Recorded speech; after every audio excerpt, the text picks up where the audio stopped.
buenos días. Bueno, vamos con el último vídeo correspondiente al último tema de la asignatura. Disculpad la tardanza, tenía que haber estado el día 30. Al final está el día 4. Bueno, hay tiempo hasta el examen del día 14. Después os haré alguna pequeña anotación sobre el examen y sobre cómo va a ser el examen. Bueno, el último tema es la neurociencia de los procesos interpersonales. En nuestra vida diaria, si hay algo que tiene peso en nuestro campo psicológico, son los procesos interpersonales. Es el tiempo que pasamos en comunicación con otros. Es lo importante que como estímulo, bien sea como estímulo discriminativo o bien como estímulo reforzador, supone la presencia de otras personas.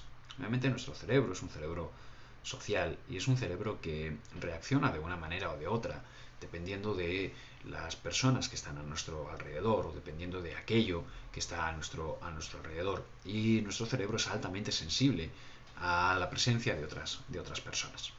Bueno, probablemente el estímulo más importante que podemos percibir de otras personas es el rostro, es la cara.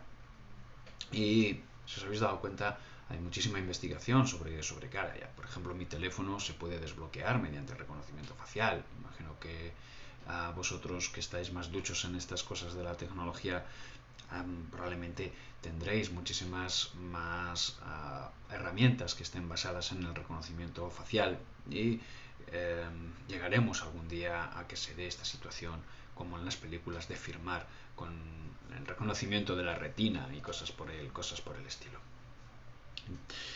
Más los rostros es uno de los primeros estímulos que recibimos al nacer. Cuando nace un niño, cuando nacemos nosotros, enseguida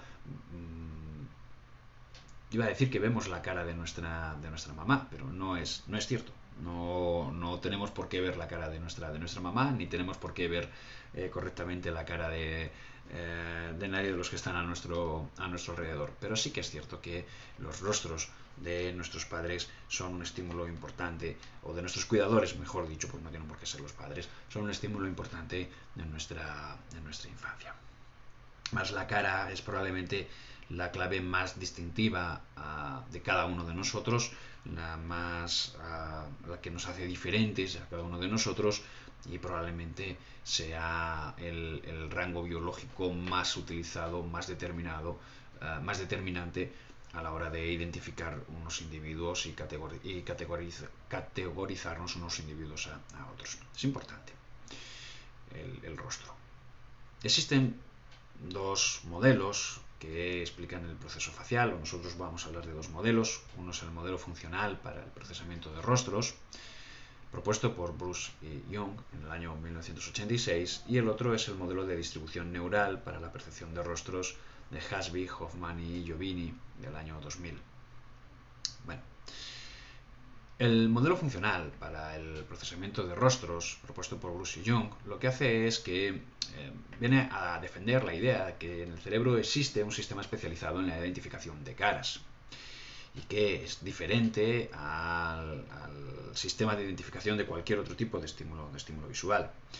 Que el procesamiento de la identidad de caras es un producto final de una serie de subprocesos muy elaborados, y que estos subprocesos pues llevan una serie de pasos. El primero es que se construye el percepto facial, que después de la construcción del percepto facial hay un reconocimiento facial, después hay una activación de la memoria semántica relativa a las personas y por último un acceso lexical y producción articulatoria. En las diapositivas os he puesto, tenéis una, porque no las he puesto yo, tenéis un pequeño esquema de cómo sería ese reconocimiento facial según este modelo. Desde mi punto de vista, creo que el modelo es, pues como todos los modelos de procesamiento de la información, demasiado complicado y mucha letra para poco resultado. Me explico.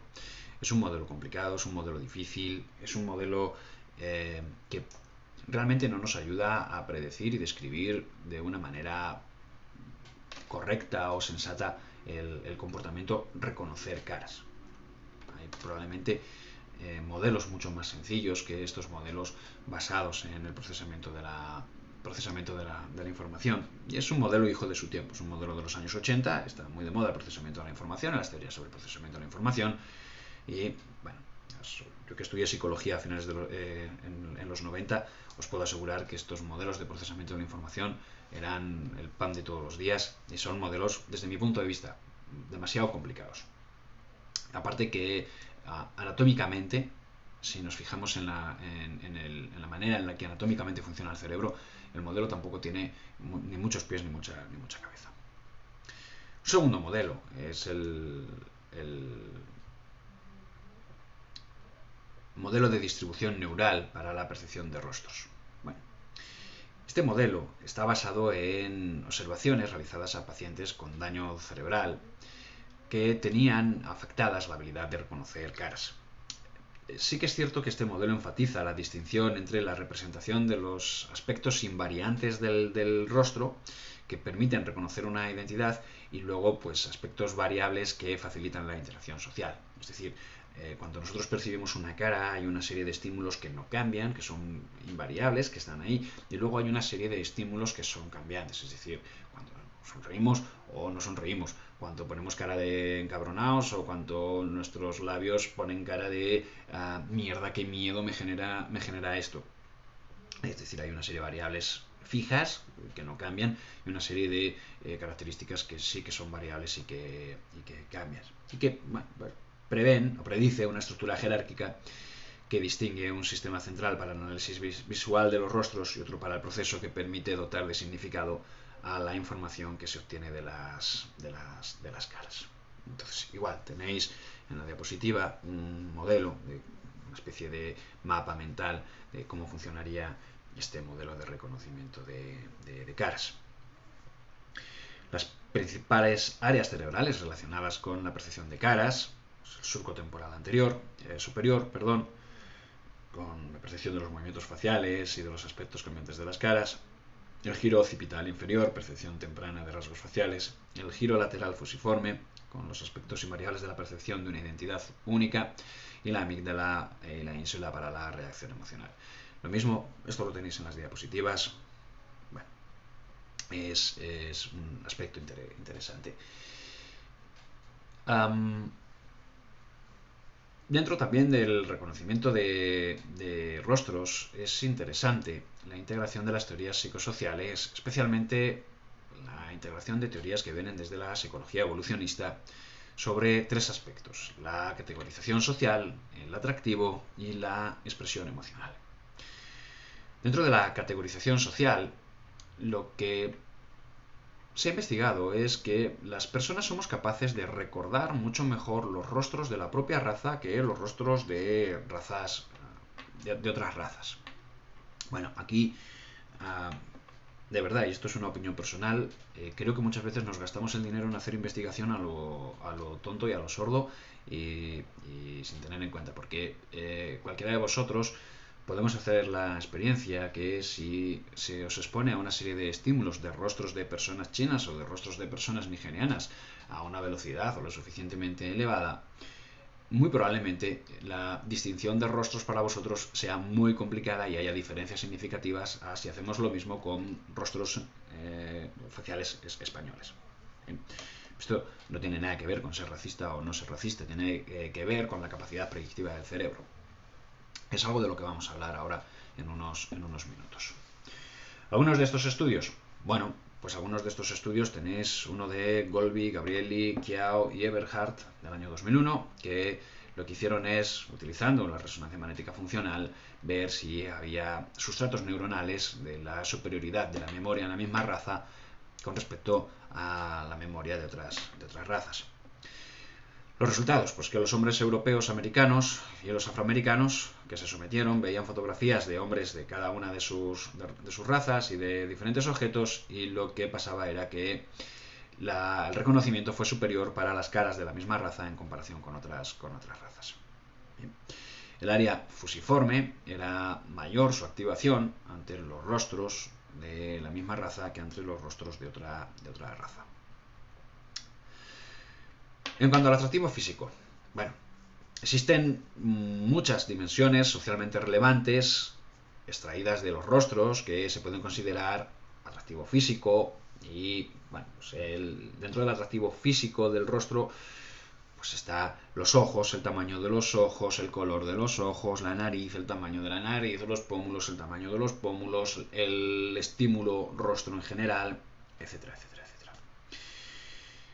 El atractivo facial, además, es tremendamente importante porque influye en la manera en la que interpretamos o en la manera en la que juzgamos a los individuos que acabamos de conocer. Y desde el punto de vista de la psicología social, en este caso psicología evolucionista, se piensa que el atractivo físico indica la actitud genética y las capacidades reproductivas de los individuos. Es decir, cuanto más atractivo físico presenta una persona, más actitud reproductiva tiene esa persona. Sabéis, y si no, pues ya os lo cuento yo, que desde la psicología evolucionista lo que se propone es que la belleza o no belleza de un hombre o de una mujer tiene que ver con estrategias reproductivas, tiene que ver con aquello que percibimos que va a permitir que tengamos más éxito reproductivo. Entonces, un rostro simétrico, un rostro atractivo, indica que la calidad genética de la persona que es dueña de ese rostro genético es muy alta y por tanto es más capaz de tener hijos y que esos hijos sobrevivan. Bien. Bueno. El atractivo facial también se ha relacionado con áreas del cerebro involucradas en el procesamiento de recompensas como el núcleo accumbens y la corteza orbitofrontal. Bien. Aquí volvemos a lo mismo. Imaginaros que conocéis a Brad Pitt. Y Brad Pitt, pues es guapo. Por lo menos era guapo. Y quiero conocer a Brad Pitt. Y tú sabes que vas a conocer a Brad Pitt. Entonces, en el periodo previo, antes de conocer a Brad Pitt, tu núcleo accumbens va a estar soltando una hormona que es adrenalina como si no hubiera un mañana. Eso va a hacer que tu nivel de activación sea mayor que el estado previo a conocer a Brad Pitt. A medida que se va acercando el momento que vas a conocer a Brad Pitt, mayor emisión de adrenalina, mayor nivel de activación. Bueno, esto sucede cuando conocemos a una persona guapa o cuando tenemos la perspectiva de conocer a una persona que consideramos que es guapa. Nuestro núcleo accumbens funciona de esta manera. Una vez que conocemos a esa persona, el núcleo accumbens deja de producir esos niveles de adrenalina.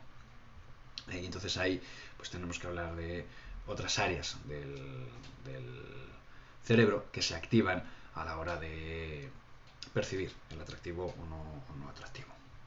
Bueno. Un tercer aspecto que tiene que ver con el rostro es el reconocimiento emocional.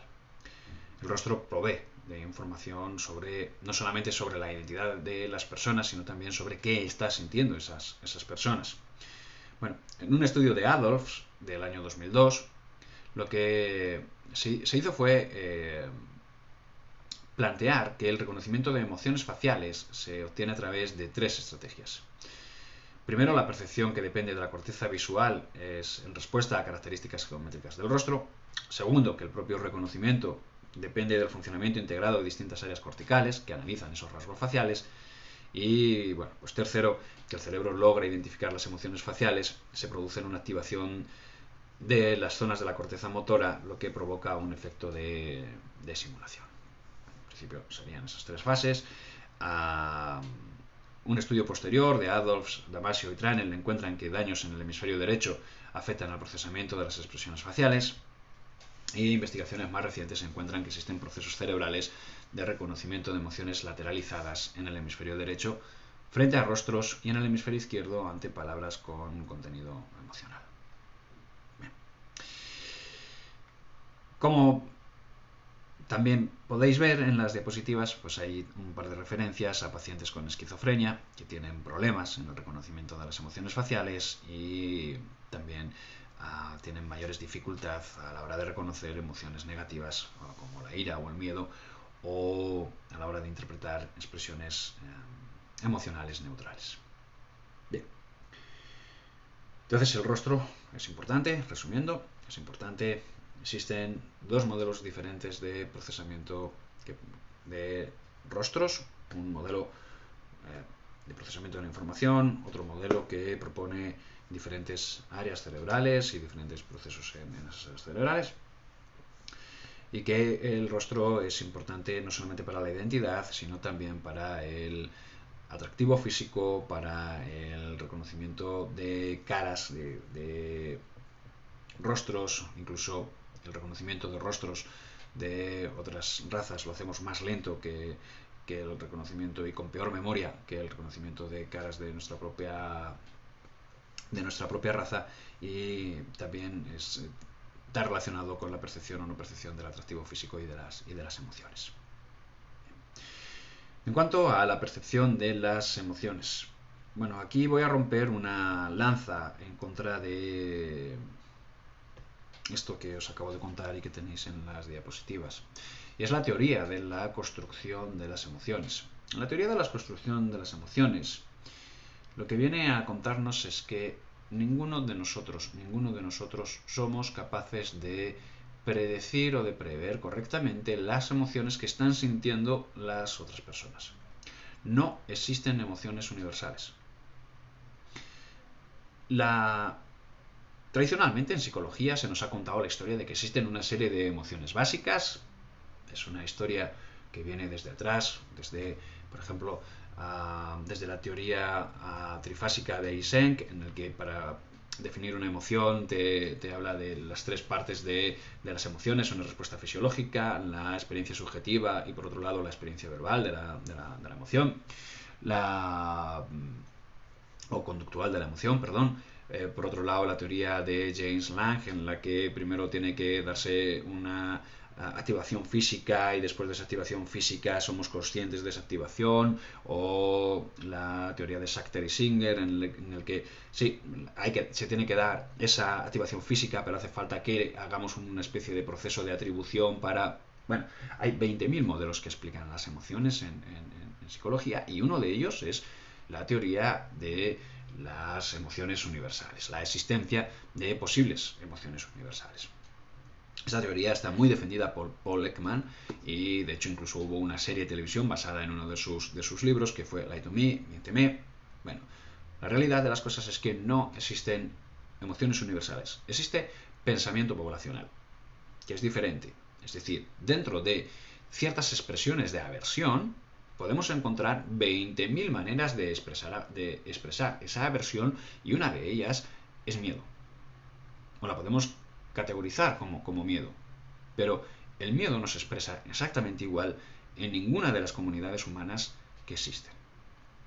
Y hay 20.000 maneras. Y es más, si nosotros sacamos una foto de una persona cagadita de miedo de su contexto, recortamos lo que es el rostro y dejamos solo lo que es el rostro, nuestra capacidad para percibir y prever que eso es miedo baja muy por debajo del azar. Vamos, una maquinita al azar acertaría más que nosotros cuál es la emoción que está sintiendo esa persona. Bien. Dicho lo dicho, ¿qué es lo que sucede? ¿Cómo funciona el cerebro realmente a la hora de construir una emoción? Vale. Para construir una emoción nos van a hacer falta tres partes. La primera es un cerebro predictivo. ¿Cómo es ese cerebro predictivo? Es la teoría de la simulación. Cuando hablaba de la teoría de la mente la semana pasada, en el vídeo anterior, os contaba que era tremendamente importante la teoría de la mente porque nos permite simular. Y con las neuronas espejo volvíamos a lo mismo.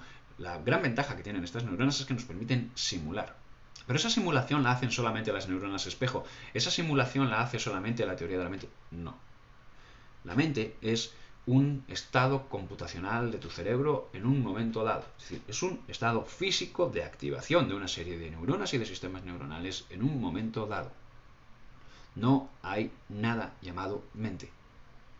Y esto es importante, porque desde la teoría de la construcción de las emociones nos da una base científica para poder defender el monismo y poder defender que esa separación entre cuerpo y mente no existe, no es real. Bueno, entonces, os contaba, Hace falta primero un cerebro predictivo. El cerebro va haciendo simulaciones todo el rato. Esas simulaciones las hace en base a las experiencias previas que hemos tenido. Y lo que el cerebro, cada vez que percibe una serie de estímulos, sean internos o sean externos, lo que se plantea es ¿a qué es lo más probable que se parece esto? No es ¿qué es esto? No busca qué es específicamente esto, sino es ¿a qué es lo más probable que se parece esto? Una vez que encuentra a qué se parece, hace un match, hace una igualación y entraría a hacer una serie de predicciones. Esas predicciones pueden ser micropredicciones del tipo, bueno, pues cuánta sal o cuánta agua o cuánta glucosa necesita mi cuerpo. Obviamente el cerebro no lo expresa de esa manera, ¿vale? De hecho, el cerebro en sí mismo no expresa nada.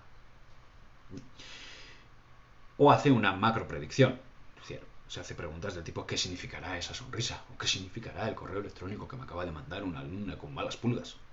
Eso sería una macropredicción. Las predicciones son automáticas, son rápidas, son sin esfuerzo y no tenemos conciencia de estar haciéndolas. Y son simulaciones del mundo. Lo que nosotros experimentamos son simulaciones del mundo o inferencias perceptuales del mundo. Lo segundo que hace falta para generar una emoción son los afectos del organismo. Es cierto estado afectivo. Vamos a llamarlo presupuesto corporal. Es decir, porque funciona como un presupuesto.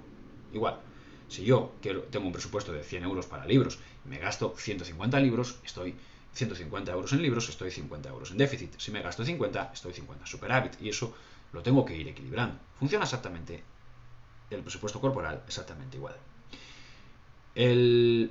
Cualquier persona, desde que se levanta hasta que se acuesta, cualquier persona del planeta está todo el rato sintiendo algún efecto, cierto nivel de energía y cierto nivel de placer y displacer. Este nivel de energía o arousal o activación, más este nivel de placer y displacer sumado, es lo que vamos a llamar afecto. Bueno, pues este nivel de afecto, que es un resumen malo, borroso, una foto fea de cuál es nuestro presupuesto corporal, más, porque es el resultado de una red neural interoceptiva que está todo el rato calculando cuánta sal necesitamos, cuánta glucosa necesitamos, en qué postura corporal estamos, cómo están nuestras propiocepciones, cómo están nuestras interocepciones, todo eso lo calcula constantemente el cerebro. Y en base a eso tenemos más pila o menos pila y en base a eso nos sentimos como más placer o más displacer. Bueno, pues tenemos una predicción más un estado afectivo. ¿Qué nos hace falta? Conceptos. Esa es la tercera pata. Los conceptos son las líneas, los límites que le ponemos a esta suma de nuestras predicciones más nuestros afectos.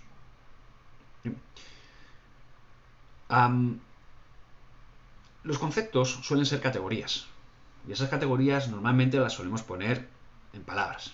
Entonces, ¿qué es un concepto? Es una predicción desde nuestras experiencias pasadas, son los límites que nosotros ponemos al mundo en base a las experiencias que hemos tenido y las emociones, la manera en la que funcionan es que las creamos desde los conceptos que son predicciones que dan sentido al afecto que tenemos en un entorno dado.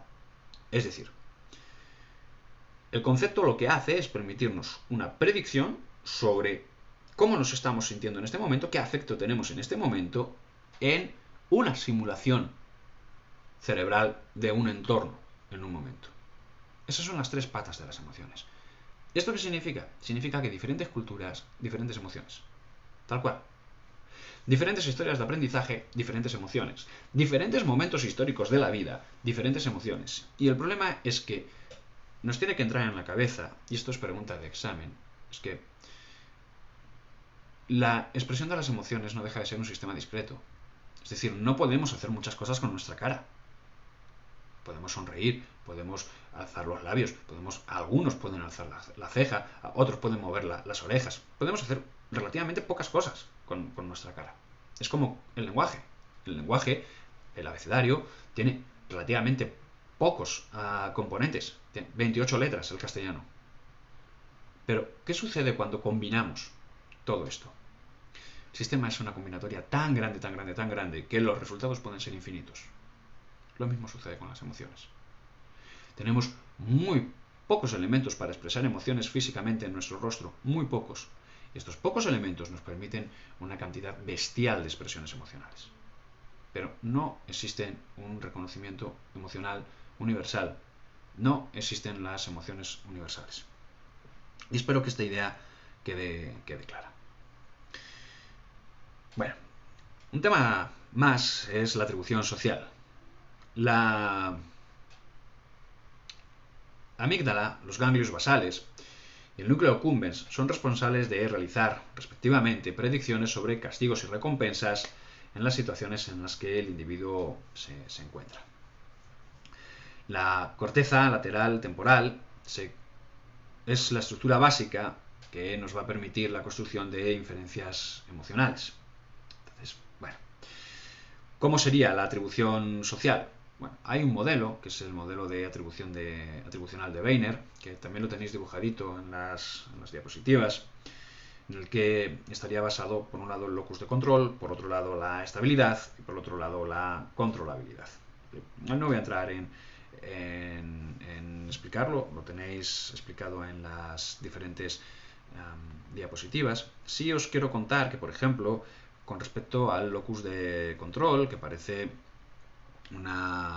que uno puede decir, bueno, pero el locus de control es importante, no es importante. Bueno, pues mira, la última investigación que he estado leyendo sobre locus de control ponía relación locus de control con qué tan buen empleado es una persona o es una persona. Entonces decía que aquellos que tenían un locus de control interno tienden a ser más líderes, tienden a ser más jefes, tienden a ser más controladores que aquellos que tienen un locus de control externo, que suelen preferir normas claras, directas a la hora de hacer las cosas.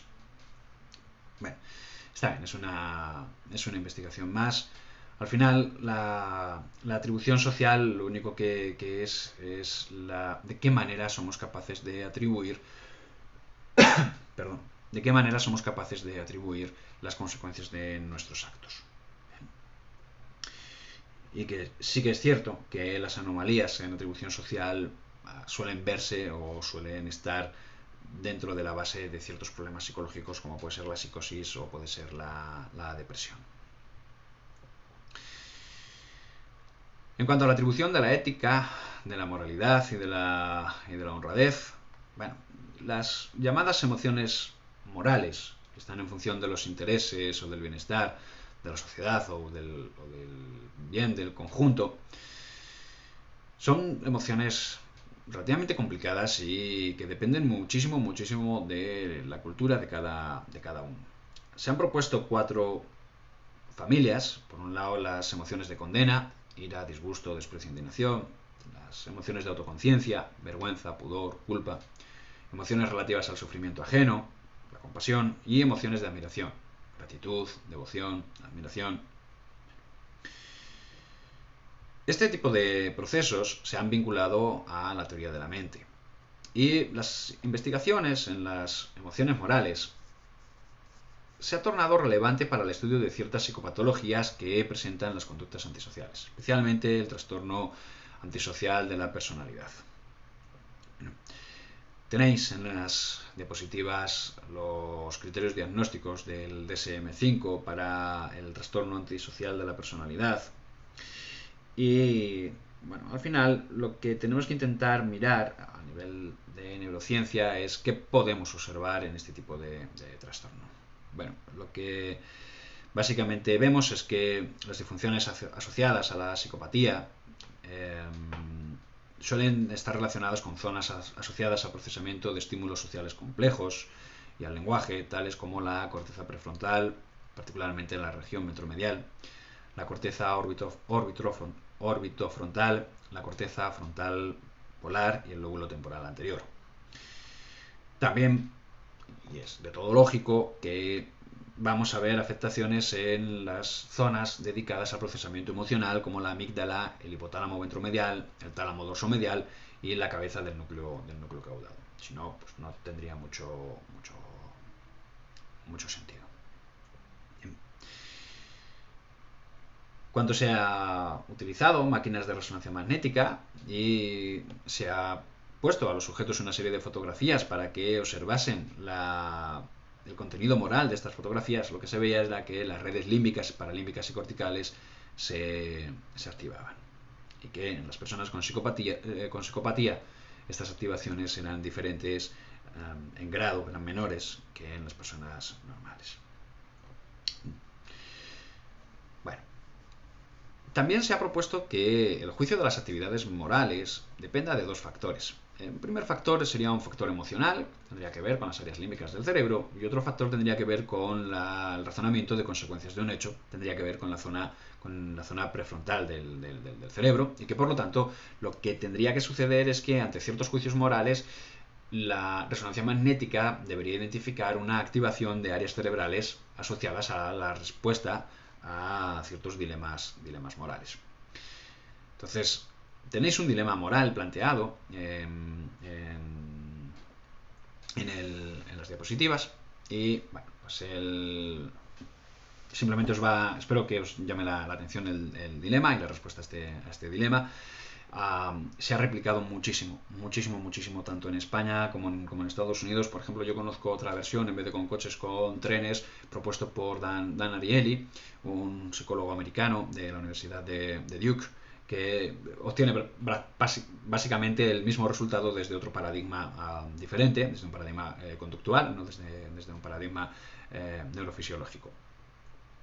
Entonces, bueno, lo que se ha visto es que cuanto el juicio es personal y solamente personal, los registros cerebrales muestran activación en la circunvolución frontal medial, en la circunvolución posterior del cíngulo, en la circunvolución angular bilateral y en la corteza prefrontal medial y el precuneus.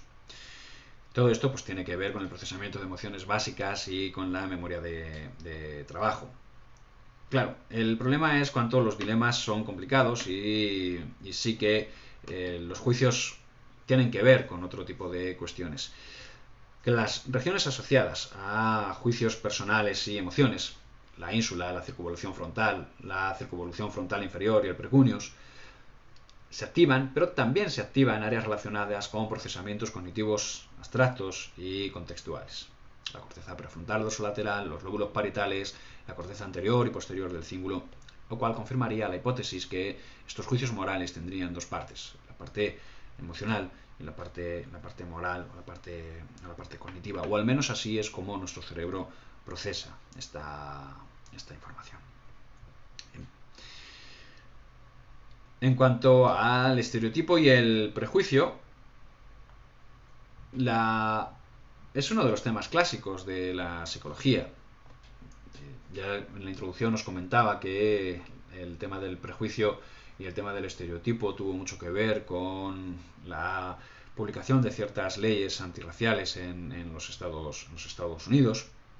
Entonces, bueno, lo que se propone en este tipo de estudios es que hay una categorización, que esta categorización produce una reacción emocional y bueno, esta categorización viene a través del córtex inferior temporal.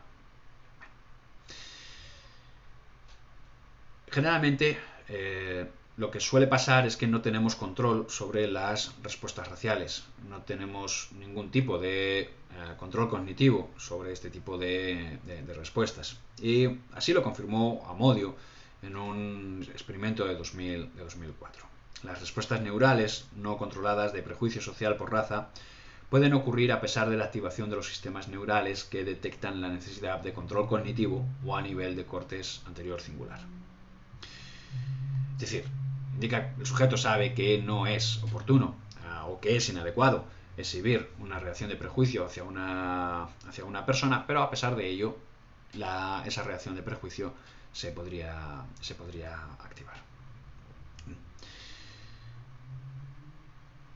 En cuanto a valores o a influencia social, bueno, serían ya los últimos aspectos del temario.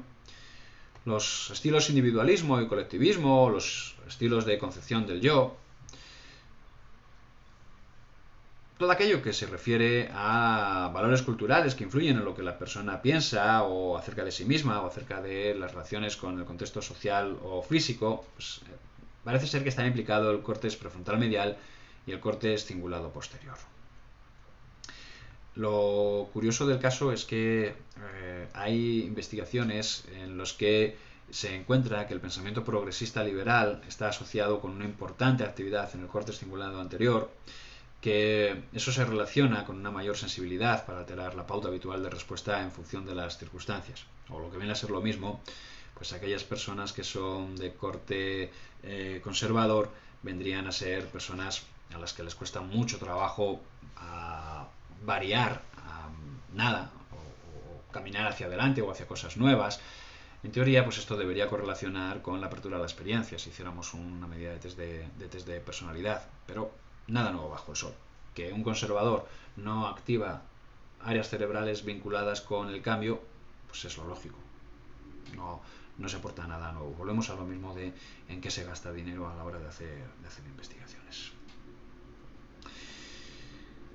Las acciones de marketing pueden modular también la representación neuronal de la amabilidad experimentada.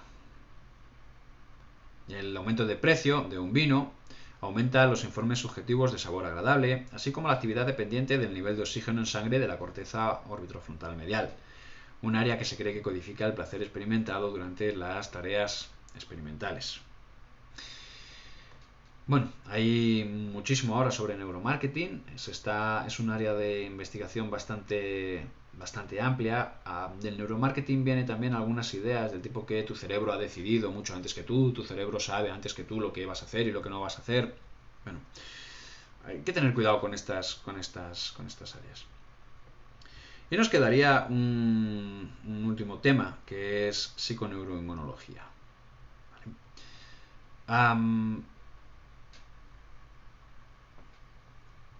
Dentro de la psiconeuroinmunología no vamos a contar mucho porque tenemos algunos datos, especialmente casi todos vienen de Cacioppo, que es uno de los padres de la neurociencia social. No sé si os acordáis que os comentaba en el primer vídeo el asunto de que las personas que estaban solas morían antes, que las personas o tenían más probabilidad de morir que las personas que estaban en familia, y que era una de las factores predictivos de muerte por encima del consumo de tabaco, del consumo de alcohol. Bueno, en realidad con todo el tema de la psiconeuroinmunología pues hay que tener relativo cuidado, porque es un ámbito abonado de magufismo, de muy poca investigación. No hay investigación de calidad, y la investigación que hay, desde mi punto de vista, lo único que puede generar es confusión. Bueno, hay un último tema, que es el tema de la toma de decisiones. El tema de la toma de decisiones, creo que hay 20.000 millones de formas de estudiar la toma de decisiones. En neurociencia social lo que se ha hecho ha sido coger generalmente el dilema del prisionero, y después lo que se ha intentado ha sido ver qué áreas del cerebro funcionaban, especialmente con el dilema del prisionero, o bien con algún otro tipo de juego que se hace, como el juego del dictador. En el juego del dictador, pues lo que se hace es hay un jugador, hay dos jugadores. El segundo jugador es un receptor pasivo, solamente lo único que puede hacer es aceptar o no aceptar lo que se le propone. También medir qué áreas del cerebro se han activado o no se han activado. Pero no es un campo en el que la investigación pues haya dado muchos resultados a nivel neurocientífico, en el que no quiero entrar. Lo mismo sucede con algunos de los campos relativos a la confianza interpersonal.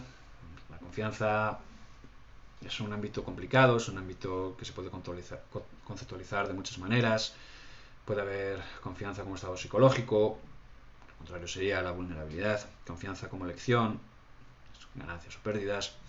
Confianza como combinación de factores en las partes implicadas y un contexto, pues personas. La confianza vista como un intercambio. Muchas maneras de medir la confianza. Casi todos los estudios sobre la confianza tienen que ver con una hormona llamada oxitocina, con un neuropéptido llamado oxitocina. La oxitocina, bueno, pues sirve para regular la vida social, ya que, bueno, suele inducir un proceso fisiológico de motivación social, incrementa la probabilidad que las personas se involucren en interacciones sociales, pues desde la crianza, pues hasta las de carácter sexual, pasando por el apego y la elección de pareja. Se ha estudiado bastante el efecto de la oxitocina, no es nada nuevo, e incluso, bueno, pues está probando una medicina en contra de la depresión, que es oxitocina inhalada.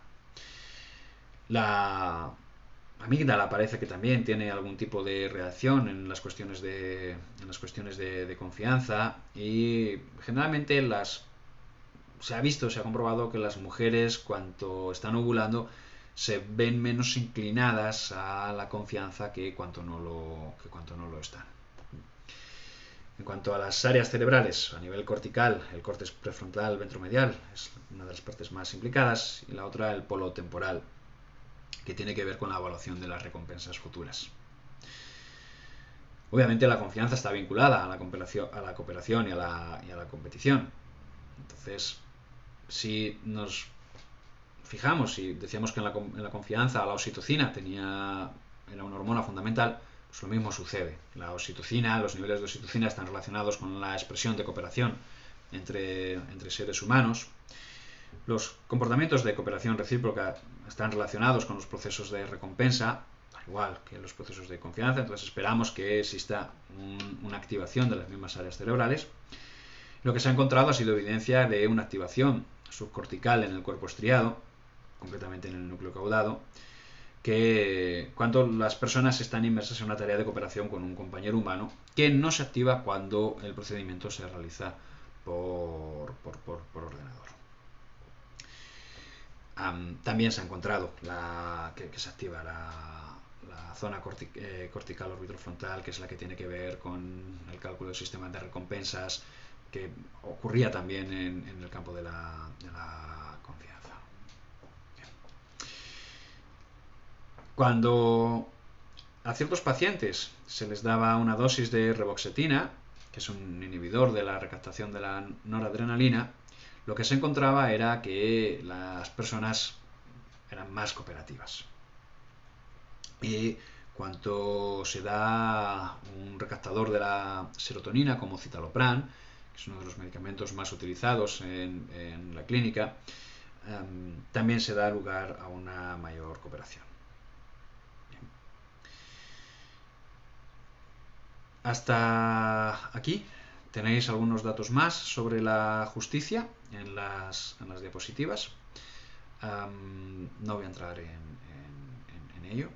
Simplemente desearos muchísima suerte en los exámenes, en este periodo de tiempo en el que estamos en casa con el coronavirus. Tened mucho cuidado con las salidas a la calle, respetad siempre las distancias de seguridad y las condiciones de higiene, que muchas veces se tiene sensación de inmunidad o sensación de poder y que a uno no le va a tocar nunca, pero trabajo en una clínica y llevo demasiado tiempo este año viendo a personas que se creían inmunes caer como moscas.